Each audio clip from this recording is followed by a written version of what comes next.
नमस्कार. IPLचा रणसंग्राम या कार्यक्रमामध्ये मी निलेश आणि सुचिरित तुम्हा सर्वांचं पुन्हा एकदा स्वागत करतो. उत्तम सुरुवात झालेली आहे टुर्नामेंटला. जवळपास 2 आठवडे आतापर्यंत आपण मॅचेस पाहत आलोय.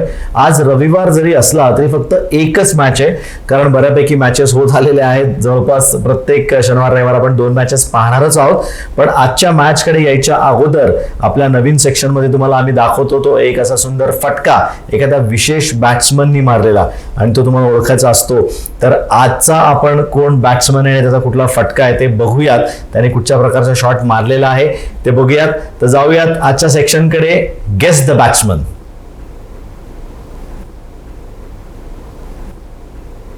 आताच आपण बघितलं बॅट्समननी सुंदर असा शॉट मारलेला आहे.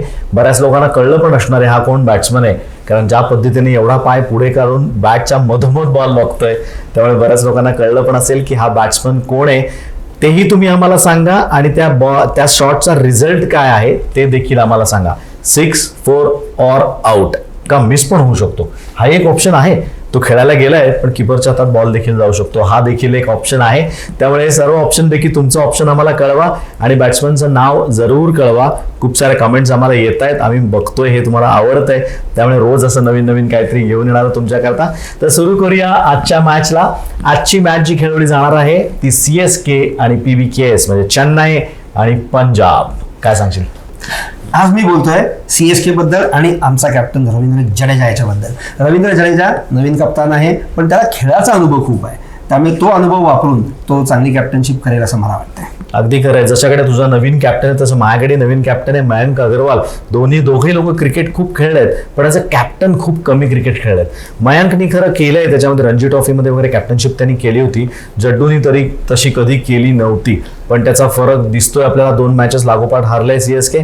मयंकची पण काही जास्त चांगली अशी सुरुवात म्हणायला हरकत नाही आपल्याला, पण यस, तोही कम्पॅरेटिव्हली नवीन आहे. तर जाऊयात, ही मॅच खेळवली जाणार आहे त्या ग्राउंडवरती. ही मॅच खेळवली जाणार आहे ब्रेबॉर्न क्रिकेट स्टेडियमवरती. मुंबईला होणार आहे ही मॅच. त्यामुळे त्या विकेटच्या बद्दल आपण जे बोलतोय ते तसंच राहणार आहे. विकेट हे बॅटिंगलाच साथ देईल असं वाटतंय, कारण धावांचा तिथे तर पाऊस पडलाच होता, आपण बघितलाय. पण त्याच पद्धतीने तेवढं चांगलं विकेट देखील आहे. नवीन बॉलर्सला ते फायदा देणारा आहे. त्यामुळे तुला काय वाटतं, टॉस जिंकला तर काय करावं? बॉलिंग करावी असं मला वाटतंय, कारण मागच्याही मॅचेसमध्ये आपण बघत आलोय की बॉलिंग पहिल्यांदा करणारे हे जिंकत आलेले आहेत, आणि त्याच्यात त्या पिचचा आणि त्या आउटफील्डचा खूप मोठा सहभाग आहे. खूप चांगला निर्णय आहे. टॉस जिंकलेल्या कर्णधाराने बॉलिंगच निवडावी, कारण 2 गोष्टी आहेत. एक तर चेस करता येतो तुम्हाला, 2 अगेन्स्ट 11 हा जो सामना आहे तो तुम्ही खेळता, आणि बॉल जो ओला होतो नंतर त्याच्यापासून वाचता. त्यामुळे रन्स करणं सोपं आहे मुंबईला. त्यामुळे टॉस जिंकल्यानंतर बॉलिंगच करावी, हे अगदी उत्तम आहे. आता जाऊयात प्लेइंग 11 कडे.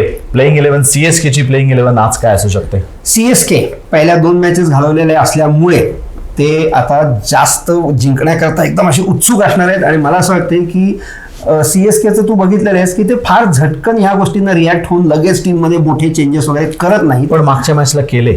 3-4 लोक त्यांनी बदलले, म्हणजे पुरे घर के बदल डालूंगा असं म्हटलं जातं. बॉलर्सवरती जास्त त्यांनी काम केलं. नवीन बॉलर आले. मुकेश चौधरी पुण्याचा प्लेअर डेब्यू करून गेला.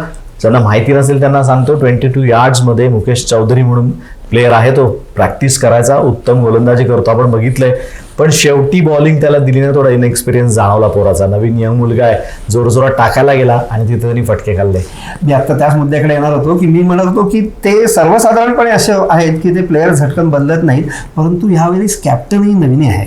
आणि हा कॅप्टन कदाचित थोडंसं त्याचं थिंकिंग वेगळं असल्यामुळे त्यांनी झटकन हे चेंजेस केले का काय असं मला एक म्हणायचं होतं. मागच्या मॅचमध्ये त्यांनी चेंजेस केले, पण साधारण संघ असा असेल माझ्या मते. ऋतुराज गायकवाड, रॉबिन उत्थप्पा हे ओपनला येतील. ऋतुराज गायकवाडनी अजून काही मोठी आतिषबाजी केलेली नाहीये. अनफॉर्च्युनेट रनआउट झाला मागच्या वेळेला, तोही खूप कमी रन्सवर.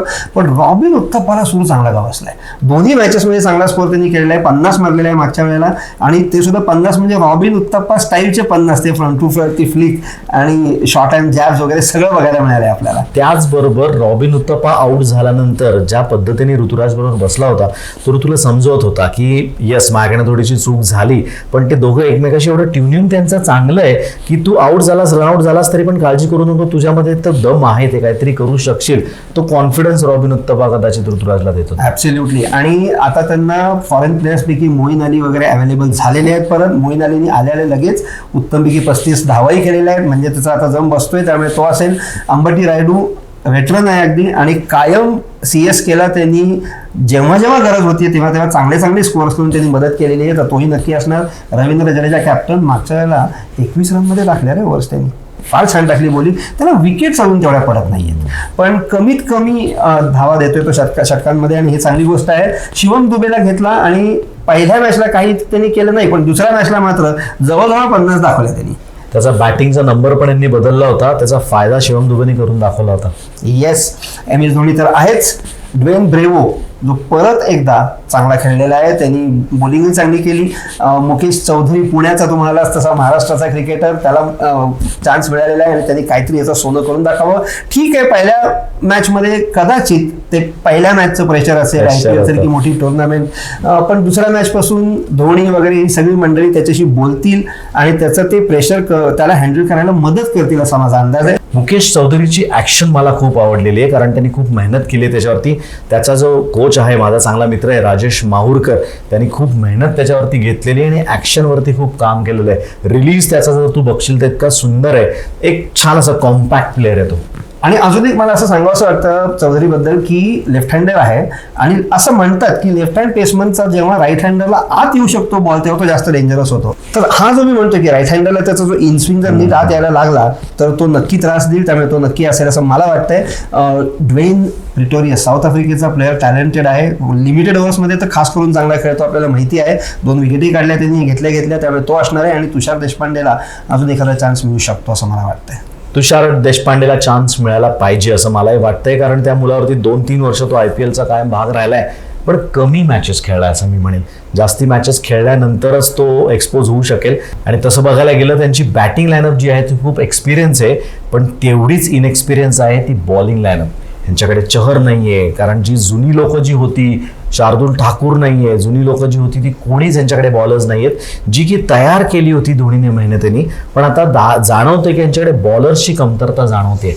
आणि रवींद्र जडेजा असा कॅप्टन असू शकतो का की तो एखादा प्लेअरला तयार करेल, हा खूप महत्त्वाचा मुद्दा आहे यावर्षी CSKच्या बाबतीमध्ये. म्हणूनच धोनीचं नाव एवढं मोठ्या मनाने लोक घेतात आणि सगळ्यांच्या तोंडी असतं, कारण तो प्लेयर्स तयार करायचा, तो टीम बांधणी करायचा, तो टीम तयार करायचा, जे की जडेजाला कुठेतरी जमत नाहीये अजून असं वाटतंय. पण खूप इनएक्सपिरियन्स बॉलिंग लाईनअप आहे CSKची, आपण बघितली, एक्सपोज झालेत ते, पण थोडा वेळ द्यायला पाहिजे. हे जे बॅट्समन आहेत, म्हणजे आपण चौधरीबद्दल बोलतोय, आपण बोलतोय तुषार देशपांडेबद्दल, तर ही लोक सुद्धा इंडियातले बॉलर चांगले होऊ शकतील, त्यांना तो कॉन्फिडन्स द्यायला पाहिजे आणि धोनी त्यात मदत नक्कीच करेल असं वाटतंय. तर अशी बघितली होती आपण आज CSKची साईड. तर जाऊयात आपण आपल्या पुढच्या सेक्शनकडे. फील्ड पोझिशन, तुम्हाला गेस करायची असते फील्ड पोझिशन, आणि त्याच्यावरती सुद्धा तुम्ही खूप चांगले चांगले रिप्लाय आम्हाला देताय. पण परत मला काही लोकांनी मेसेजेस टाकलेत, त्यामध्ये म्हणतायत की हा लेफ्टी असेल तर इथे, रायटी बॅट्समन असेल तर इथे. हे आपण क्लिअर तुम्हाला पहिल्या दिवशी केलं होतं. जे आम्ही फील्ड पोझिशन सांगणार आहोत ते सगळे रायटी बॅट्समनचेच आहेत. त्यामुळे जेव्हा तुम्ही फील्ड पोझिशन पाहताय त्यावेळेस तुम्ही जर समोरच्या 3 स्टंपकडे पाहताय तर त्याचा अर्थ तुम्ही पाहताय त्याच्या डावी बाजू ही ऑफ साईड आहे आणि उजवी बाजू ही लेग साईड आहे. त्यामुळे त्या पद्धतीने तुम्ही ते आम्हाला फील्ड पोझिशन सांगा. खूप चांगले चांगले रिप्लाय आहेत आणि खूप मजेशीर रिप्लाय सुद्धा आहेत, मी तुला सांगेन कधी एकदा भेटल्यानंतर. त्यामुळे खूप छान रिप्लाय आपल्याला मिळत आहेत. तर पाहूयात आजची फील्ड पोझिशन काय असणार आहे आणि गेस करा हा कुठला फिल्डर आहे ते.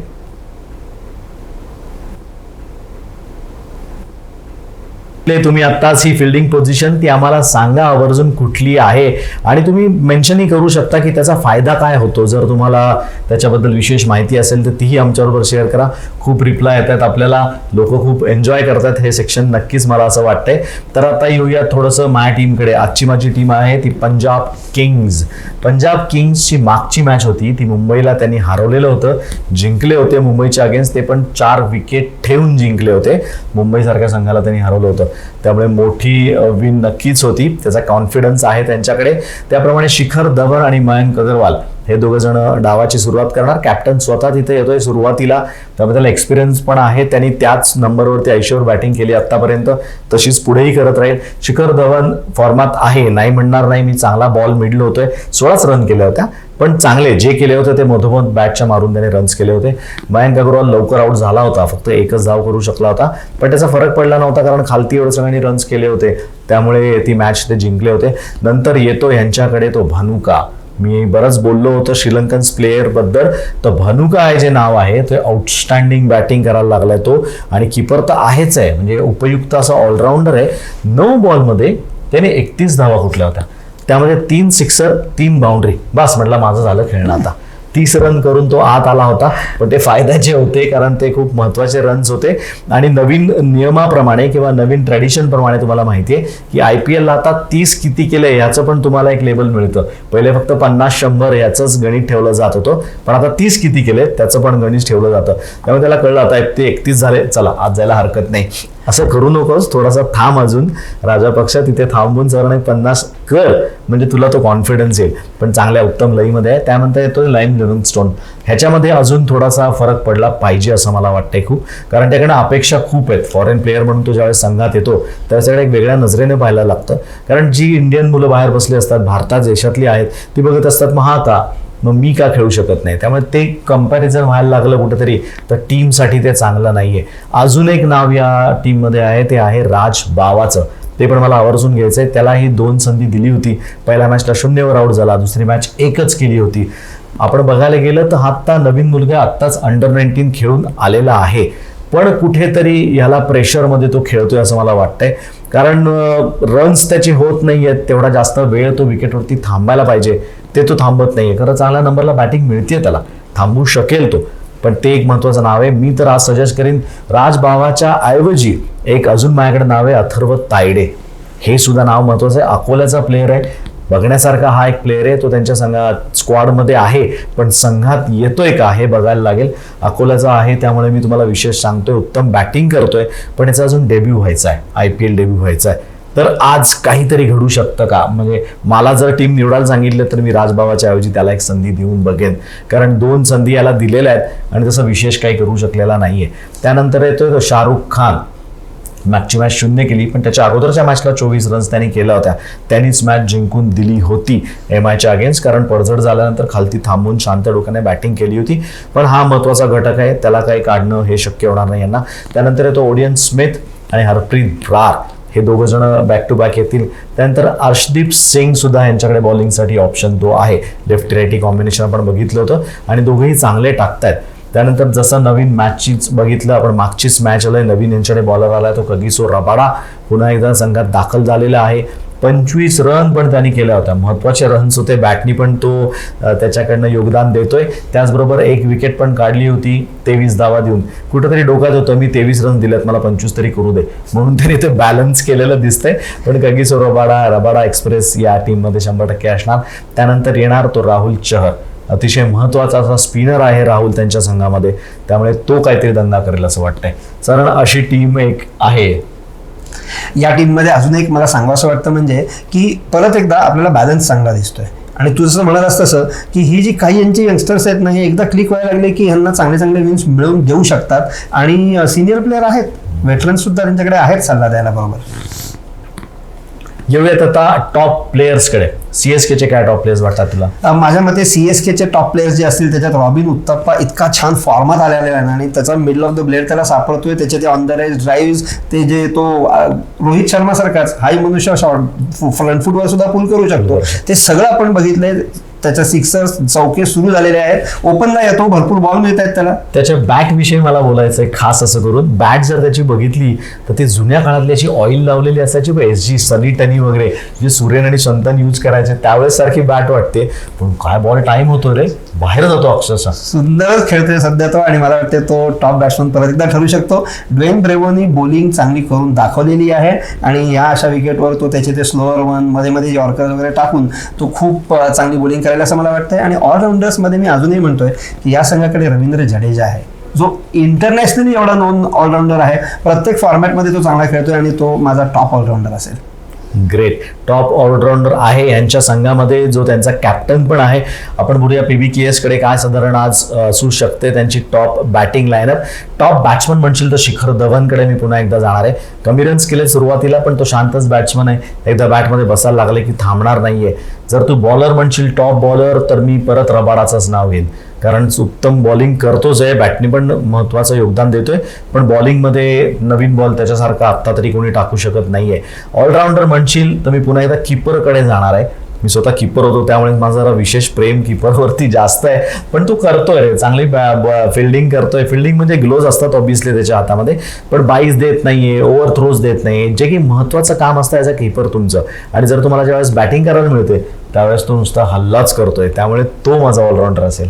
आणि कीपर जेव्हा बॅट्समन असतो ना चांगल्यापैकी, तेव्हा त्याला एक ॲडव्हान्टेज हा नक्की मिळतो की जर स्वतः पहिल्यांदा बॉलिंग आलेली असेल आपल्या टीमकडे, तर किपिंग करतानाच त्याला त्या विकेटचा बऱ्यापैकी अंदाज आलेला असतो. तो जेव्हा बॅटिंगला येतो तेव्हा त्याला ऑलरेडी माहिती असतं की इथे शॉट पडला की कसा येतो, इथे पुढे पडलेला बॉल साधारण बॅटीवर कसा येतो, आणि त्याचा तो फायदा करून घेतो. यस, त्याचा फायदा तो करून घेतो आणि करून घेतलाच पाहिजे, तरच तो कीपर असा उत्तम आहे असं म्हटलं जातं. येऊयात आता प्रेडिक्शनकडे. साधारण मॅच प्रेडिक्शन आपण करतो की किती रन्स होऊ शकतात या मैदानावरती, या विकेटवरती. मला वाटतं 170 ते 180 पर्यंत धावसंख्या जाऊ शकते. तुला काय वाटतं? मलाही तेच वाटतंय. साधारण 170-180चं हे ग्राउंड आणि हे पिच मला नक्कीच वाटतंय. ग्रेट. आपण बघूयात किती रन्स होत आहेत. 170-180 पर्यंत होऊ शकतंय. हा सेक्शन नंतर आपला सेक्शन येतो तो विशेष क्रिक ज्ञानचा. आपण तुम्हाला काही ना काहीतरी ज्ञान देत असतो. तर क्रिक ज्ञानचा जो आजचा सेक्शन जो आहे त्याच्यात काहीतरी एक फार इंटरेस्टिंग गोष्ट घेऊन आलेला आहे निलेश. काय आहे तुझ्याकडे आजचं ज्ञान? आपण येणार आहोत नवीन जो कॅचचा नियम बदललेला, ICCने बदललेला नियम आहे त्याविषयी. जसं आपल्याला माहिती आहे की बॅटला बॉल लागल्यानंतर रन काढायची पद्धत आहे, म्हणजे बॉल जरी हवेत असेल तरी 2 शक्यतांसाठी असतो. एक तर कॅच सुटेल असं वाटतंय, आणि दुसरा अगोदर होतं की ॲटलिस्ट नवीन बॅट्समन स्ट्राईकवरती तरी नको, जुना माणूस मैदानात आहे त्याने तरी स्ट्राईक घ्यावा. तर त्याच्याचवरती खूप मोठा विषय झालेला होता, चर्चा झाली. त्यामुळे नियम असा बदलला गेलेला आहे, जोही बॅट्समन ज्याच्या बॅटला लागून तो कॅच होईल, मग 2 रन असू दे, 3 रन तुम्ही मीनवाईल धावला असाल तर तोच बाद होईल, आणि नवीन येणारा बॅट्समन हाच स्ट्राईकवरती असेल. अरे वा, म्हणजे ह्याच्यामुळे अजून एक मला डोक्यात आली गोष्ट, ती म्हणजे त्या बॅट्समनला एक ॲडिशनल चॅलेंज झाला नवीन येणाऱ्या बॅट्समनला. अगदी खरं आहे. त्याचाच फायदा होणार आहे तो बॉलिंग साईडला, कारण तुम्ही एक विकेट कमवलेली आहे, आणि त्या कमवलेल्या विकेटमध्ये दुसरी पण विकेट तुम्हाला मिळू शकते, कारण याला माणूस नवीन आहे, तो जास्त स्थिरावलेला नसतो. त्यामुळे खूप महत्वाचा निर्णय आहे. हे क्रिक गँगमध्ये आज तुमच्यासाठी ज्ञान आम्ही घेऊन आलो होतो. तर बोलूयात उद्याच्या मॅच विषयी. उद्या मॅच असणार आहे ती संध्याकाळी 7:30 वाजता DY पाटील या ग्राउंडवरती मुंबईला मॅच असणार आहे, आणि ती आहे हैदराबाद वर्सेस लखनौ. या 2 संघामधली मॅच आहे. ती मॅच पाहायला विसरू नका. त्या मॅचचं विश्लेषण आम्ही घेऊन येणार आहोत संध्याकाळी 4 वाजता. तोपर्यंत पाहत राहा फक्त सकाळ.